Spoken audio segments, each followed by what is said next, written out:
आज हम पढ़ेंगे संचयन का पाठ 1 गिल्लू, जिसकी लेखिका है महादेवी वर्मा। सबसे पहले देखते हैं कि इस पाठ में महादेवी वर्मा ने किसका वर्णन किया है और यहाँ पर गिल्लू किसका नाम। पाठ का सारांश देखते हैं कि महादेवी वर्मा को पशु पक्षियों से विशेष लगाव था। उन्होंने अपने जीवन में कई पशु पक्षियों को पालतू बनाए। एक बार उन्हें गिलहरी का एक छोटा सा बच्चा घायल अवस्था में मिला। वे उसे घर के अंदर ले आई। सब लोग उसके जीने की आस छोड़ चुके थे, लेकिन महादेवी ने उसके घावों को पोंछा, मरहम पट्टी करी और उसकी सेवा आदि करके उसे स्वस्थ कर दिया। महादेवी ने उसका नाम रखा गिल्लू। तो यहाँ पर गिल्लू नाम रखा उन्होंने गिलहरी के एक छोटे से बच्चे का नाम। महादेवी से बेहद हिल मिल गया था गिल्लू। उन्हीं के कमरे में रहने लगा। रोज ही उनके साथ उन्हीं के कमरे में रहता था। महादेवी ने उसके लिए एक टोकरी में रुई डालकर उसके रहने का स्थान तैयार कर दिया।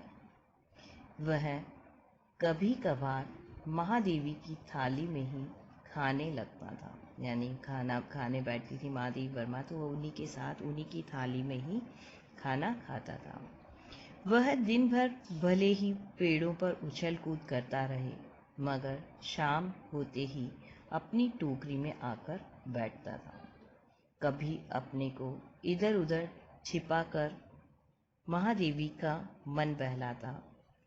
जब कभी महादेवी घर से बाहर जाती, उसे महादेवी की घर लौटने का इंतजार बना रहता।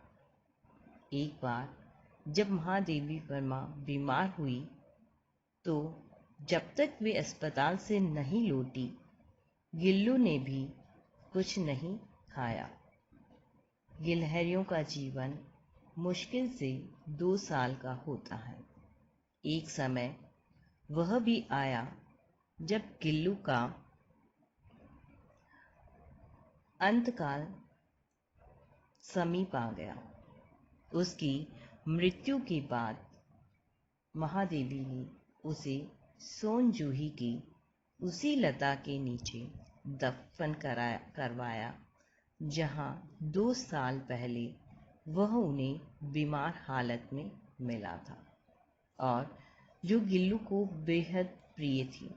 यह सोन जूही की लता गिल्लू को बहुत पसंद थी, तो उसे उसी के नीचे ही दफना दिया, जहां वह अक्सर छुपा छिपन का खेल खेला करता था। यानी लेखिका के साथ वो क्या है, अक्सर वहाँ पर लुका छिपी का खेल खेला करता था और महादेवी की वहाँ पहुँचते ही उन्हें चौंकाते हुए उनके कंधों पर चढ़ जाता था। तो ये हमने देखा इस पाठ का सार। अब हम पढ़ते हैं इस पाठ को। सोन जूही में आज एक पीली कली लगी है। सोन जूही एक पुष्प है, फूल है, जिसमें एक क्या है, पीले रंग का फूल लगा है। एक बेल है सोन जूही की, जिसमें आज क्या लगा है, एक पीला फूल लगा है, कली खिली है। इसे देखकर अनायास यानी अचानक ही उस छोटे जीव का स्मरण हो आया। उस छोटे जीव का स्मरण हो आना यानी याद हो आया, जो इस लता की सघन हरी तीमा, सघन यानी जो घेर घूमे होती हैं, सघन हरी तीमा यानी हरियाली में छिपकर बैठता था और फिर मेरे निकट पहुंचते ही कंधे पर कूदकर मुझे चौंका देता था।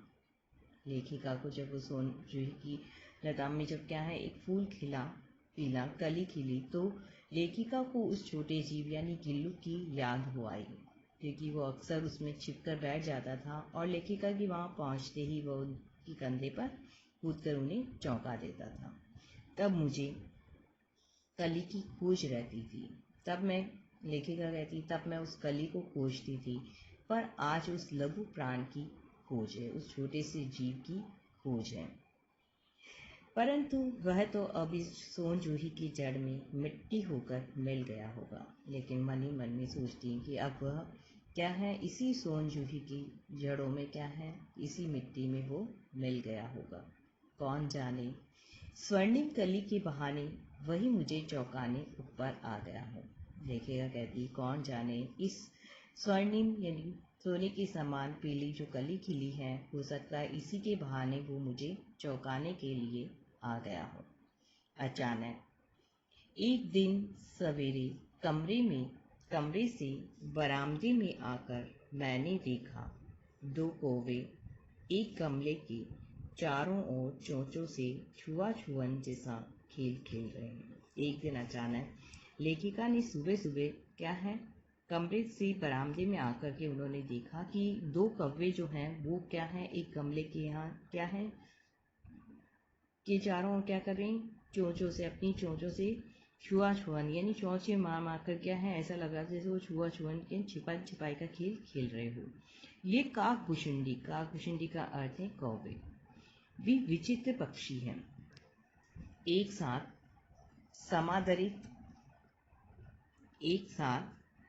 क्या है, समादरित, अनादरित, अति सम्मानित, अति अवमानित। एक साथ कैसे हैं ये, एक साथ समादरित अनादरित यानी एक साथ क्या है, उनका सम्मान भी होता है तो उनका अपमान, यानी एक जगह तो उनको अति सम्मानित किया जाता है और उन्हें उतना ही अपमानित भी किया जाता है। अति सम्मानित कैसे हैं कि जब श्राद्ध पक्ष में क्या करते हैं कि ऐसा माना जाता है कि कौवों को क्या है, खीर खिलाने से हमारे पूर्वज खुश होते हैं, इसलिए उस समय में क्या है, कौवा जो होता है वो अति सम्मानीय होता है, तब उसे सम्मान दिया जाता है। लेकिन जब क्या है, और जब हमारे क्या है दरवाजे पर बैठ करके जब वो काँव काँव की आवाज़ करता है तो हमें ऐसा लगता है कि आज हमारे घर पे कोई ना कोई मेहमान आएगा, इसमें भी हम उसे सम्मान देते हैं। लेकिन जब वो काँव काँव की आवाज़ ऐसे ही बेवजह छतों पर आकर के इधर उधर बैठ करके जब काँव काँव की आवाज़ करते हैं तो हम उसे भगाते भी हैं, ठीक है। तो ये हुआ उसका अपमान। तो एक समय में वो क्या है, सम्मानीय भी होता है। तो उसी तरह से क्या है, उसकी वाणी जो होती है वो बड़ी कटु होती है और हमें क्या है पसंद नहीं होती, हम उसे उड़ाते हैं तो वह उसका अपमान भी है। तो इस तरह से क्या है, कौवा क्या है, अति सम्मानित भी होता है तो क्या है, अपमानित भी होता है।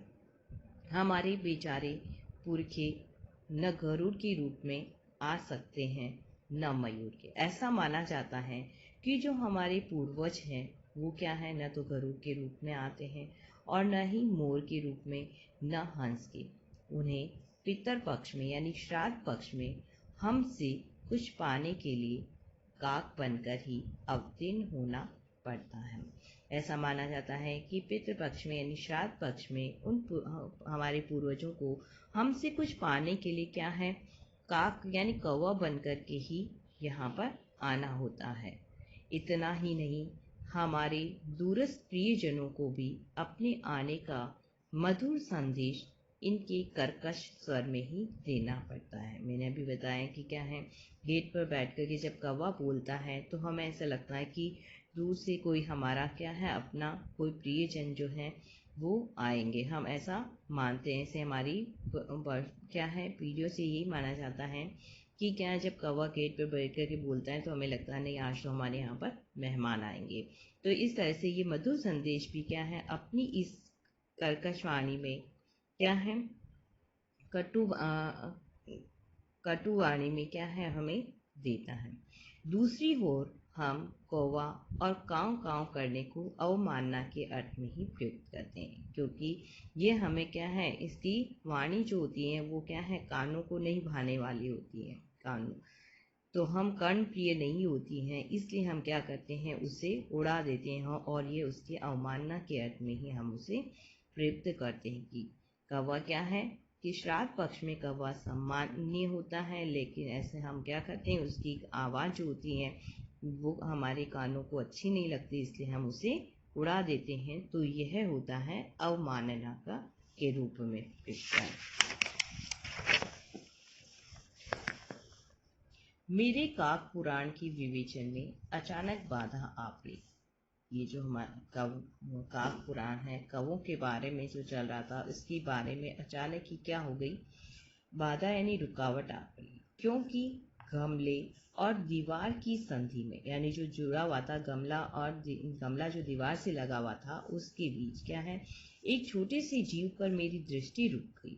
एक छोटा सा जीव वहां पर पड़ा हुआ था, जिस पर लेखिका की दृष्टि यानी नजर रुक गई। निकट जाकर देखा, गिलहरी का छोटा सा बच्चा है। लेखिका ने वहां पास जाकर के देखा तो वहां पर क्या था, गिलहरी का एक छोटा सा बच्चा है, जो संभवतः घोंसले से गिर पड़ा है। जो ऐसा लगा जो ऊपर घोंसले से क्या है, नीचे गिर गया हो। और अब कौवे उसमें सुलभ आहार खोज रहे हैं, और जो कौवे हैं वहां उसमें क्या है, अपना भोजन ढूंढ रहे हैं। क्वाक काक द्वय यानी दोनों कौवों की चोंचों के दो घाव उस लघु प्राण के लिए बहुत थे। यानी उन दोनों कौवों की चोंचों के जो दो घाव उस क्या है, छोटे से प्राण जीव के लिए क्या थे, बहुत थे। घाव उस लघु प्राण के लिए बहुत थे, अतः वह निश्चेष्ट सा गमले से चिपटा पड़ा था। इसलिए क्या है, वो बेहोश सी हालत में गमले से चिपटा हुआ पड़ा हुआ था। यानी उन दोनों कौवों की चोंच के दो घाव ही उसका प्राण लेने के लिए बहुत थे। तो उनसे घायल अवस्था में ही वो क्या है, बेहोशी जैसा ही क्या है कि गमले से चिपका हुआ पड़ा हुआ था। सबने कहा, कौवे की चोंच का घाव लगने के बाद ये बच नहीं सकता। यानी कि कौवों की चोंच का जो घाव उसे लगा है, सबने ये कहा कि उनकी चोंचों से लगे हुए घाव के बाद तो ये छोटा सा जीव क्या है, बच ही नहीं पाएगा। अतः इसे ऐसे ही रहने दिया जाए, अतः इसे यहीं पर ऐसे ही क्या है, रहने दिया जाए। परंतु मन नहीं माना, लेखिका का मन नहीं माना। उसे हौले से यानी धीरे से उठाकर अपने कमरे में लाई। फिर क्या, रुई से रक्त पोंछा यानी उसका खून पोंछकर उसके घावों पर पेनिसिलिन का मरहम भी लगाया। रुई की पतली बत्ती यानी कि रुई की पतली सी बत्ती बना करके दूध में से भिगो करके जैसे जैसे उसके नन्हे से मुंह में लगाई, पर मुंह खुल नहीं सका। यानी कि उसकी हालत इतनी खराब थी कि लेखिका ने रुई की छोटी सी बत्ती बना करके दूध में भिगो करके उसके मुंह से लगाई, लेकिन मुंह फिर भी नहीं खुल सका, और दूध की जो बूंदें थी वो दोनों ओर मुंह से लुढ़क गई। कई घंटे के यानी कई घंटों तक लेखिका ने उसका उपचार किया, और उस उपचार के बाद में उसके मुंह में एक बूंद पानी टपकाया जा सका। यानी कई घंटों के उसके उपचार, उसकी देखभाल के बाद में क्या है, उसके मुंह में पानी की एक बूंद ही जा सकी। तीसरे दिन वह इतना अच्छा और आश्वस्त हो गया था कि मेरी उंगली अपने दो नन्हे पंजों से पकड़कर, यानी कि तीसरे दिन तो वो इतना अच्छा हो गया था और उसे विश्वास भी हो गया था, क्योंकि लेखिका उसकी देख रेख कर रही थी। तो वो लेखिका की क्या है, उंगली अपने दोनों नन्हे पंजों से पकड़ करके क्या है, नीले कांच के मोतियों जैसी आंखों से इधर उधर देखने लगा। यानी कि उसकी आंखें कैसी लग रही थी, कांच की गोलियों की जैसी, अपनी आंखों से क्या है, इधर उधर देखने लगा।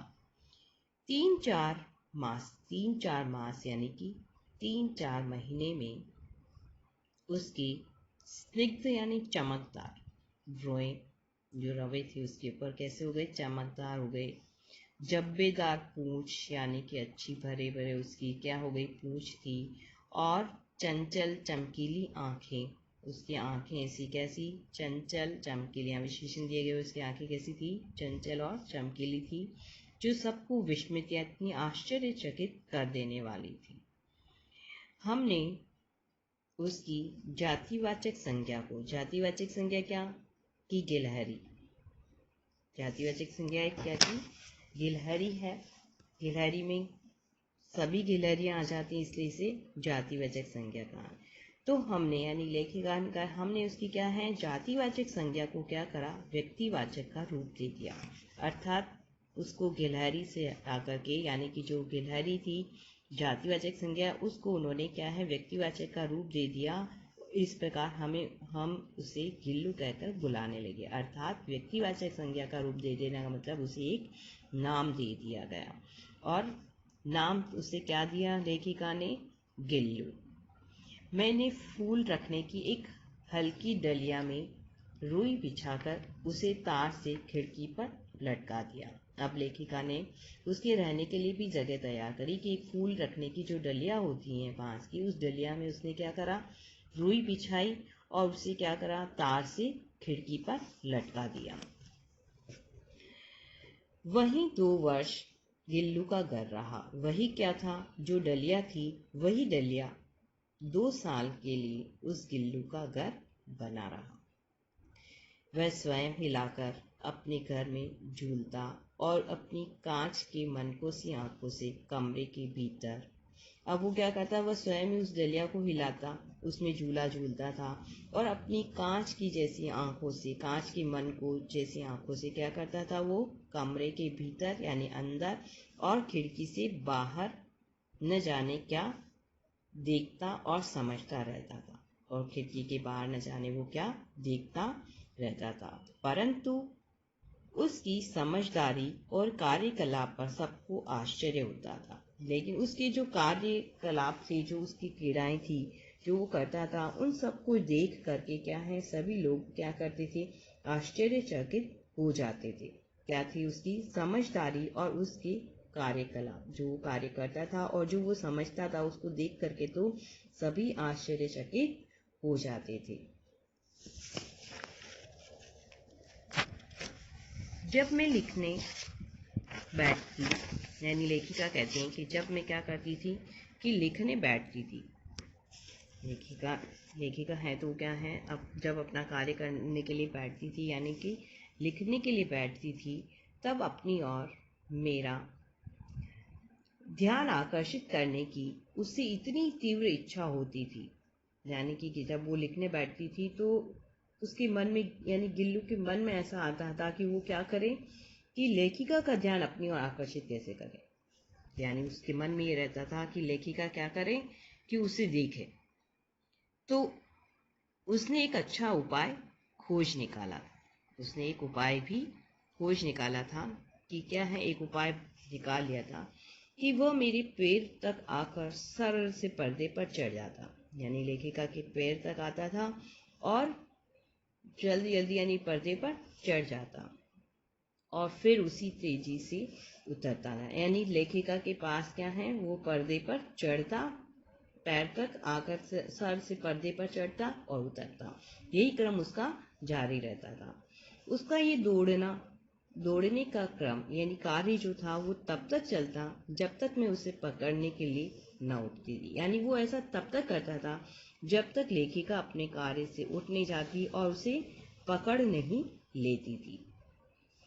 कभी मैं गिल्लू को पकड़कर एक लंबे लिफाफे में इस प्रकार रख देती थी कि उसके अगले 2 पंजों और सिर के अतिरिक्त सारा लघुकार लिफाफे के भीतर बंद रहता। लेखिका कभी तो उसे पकड़ कर क्या करती थी, एक लंबे से लिफाफे के अंदर इस प्रकार रखती थी। कैसे रखती थी कि सिर्फ उसके 2 पंजे आगे के और सिर उसका बाहर रहता था, बाकी का उसका जो छोटा सा शरीर था वो उस लिफाफे के अंदर बंद रहता था। इस अद्भुत स्थिति में कभी कभी घंटों मेज पर दीवार के सहारे खड़ा रहकर वह अपनी चमकीली आंखों से मेरा कार्यकलाप देखा करता। अब ऐसी ही अद्भुत स्थिति में वो क्या है, घंटों तक इसी तरह मेज पर क्या है, वो दीवार के सहारे खड़ा रहता था और अपनी चमकीली अपनी आंखों से क्या करता था, लेखिका जो कार्य करती थी उसे देखता रहता था। अब जब उसे भूख लगती तो भूख लगने पर चिक चिक करके मानो वो मुझे सूचना देता। जब उसे भूख लगती थी तो वो उस लिफाफे से बाहर नहीं आता था, बल्कि क्या करता था, आवाज करता था, वो चिक चिक की आवाज़ करता था और इससे वो सूचना देता था लेखिका को कि उसे भूख लगी है, और काजू या बिस्किट मिल जाने पर उसी स्थिति में लिफाफे से बाहर वाले पंजों से पकड़कर उसे कुतरता रहता था। लेकिन वो लिफाफे से बाहर नहीं आता था। जब लेखिका उसे काजू या बिस्किट दे देती थी तो उसके मिल जाने पर वो उसी स्थिति में क्या करता है, लिफाफे में से ही अपना क्या है, दोनों हाथ उसके बाहर निकले हुए, सिर उसका बाहर निकला हुआ, तो वो दोनों हाथों से उसे पकड़ करके और कुतरता रहता था।